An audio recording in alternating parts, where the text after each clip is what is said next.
Has Mr. Frost from Florida. Thank you, Mr. Chair. Nearly 3 million federal employees and 1.3 million private sector contractors hold security clearances that allow them to work with sensitive federal information and data. Each of these individuals underwent comprehensive and extensive background investigations to clear their credentials.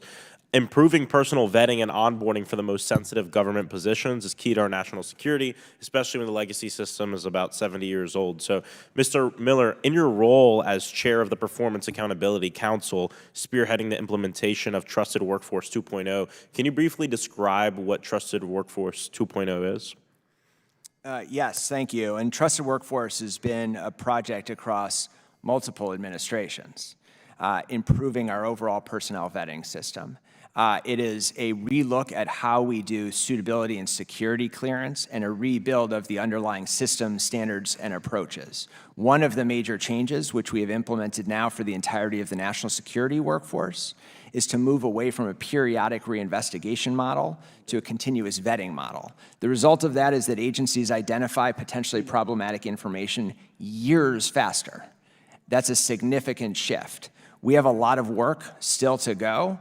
We put out a quarterly report on our progress around the Trusted Workforce 2.0 effort, but it's really imperative that we deliver through our overall implementation.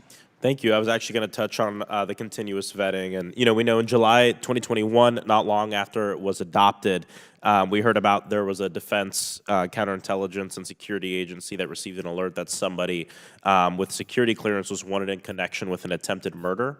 That individual was promptly removed, as we know, from security access, but if we had not had continuous vetting, they may have had access for another 5.5 years.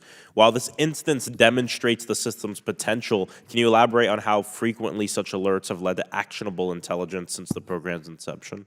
I have been in discussions with agencies about their figures. I do not get into the specific personnel matters, but from our agencies, particularly our large agencies, they've seen meaningful increases in the number of alerts that has also required them to redo their business processes so that they can navigate through a different approach.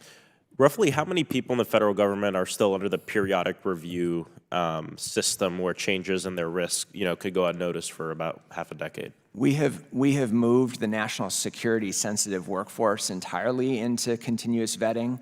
Our next approach is to do the non-sensitive public trust population into continuous vetting. We're working to do that in the coming months. Okay, thank you so much. According to GAO, construction of the National Background Investigation Services, the underlying IT system enabling Trusted Workforce 2.0, is several years behind schedule. Despite spending about $500 million on the NBIS system since 2016, DoD had neither developed a reliable schedule for completion of the project nor a reliable cost estimate for the total project. And unsurprisingly, DoD recently told congressional staff that NBIS is off schedule and over budget again. How exactly will OMB and the Performance Accountability Council get these reforms on track? Thank you. And this has been an important focus. And late last year, DoD informed me in my role as chair of the PAC that they were now behind on new timelines. They reset their timelines in 2020 per the challenges with the earlier years. In my role as PAC, I directed DoD, ODNI, and OPM to provide responses on specific actions in 30, 60, and 90 days so that we can rebuild our schedule. I'm sure you're aware, DoD briefed staff that they have new leadership in place at DCSA, and this is their top priority. In my position as PAC chair, I plan to hold them accountable. Do you buy that the new leadership, that the old leadership was the whole source of the problem, or have you identified other sources of the problem there? Oftentimes within these large transformation efforts, there's inadequate technical talent.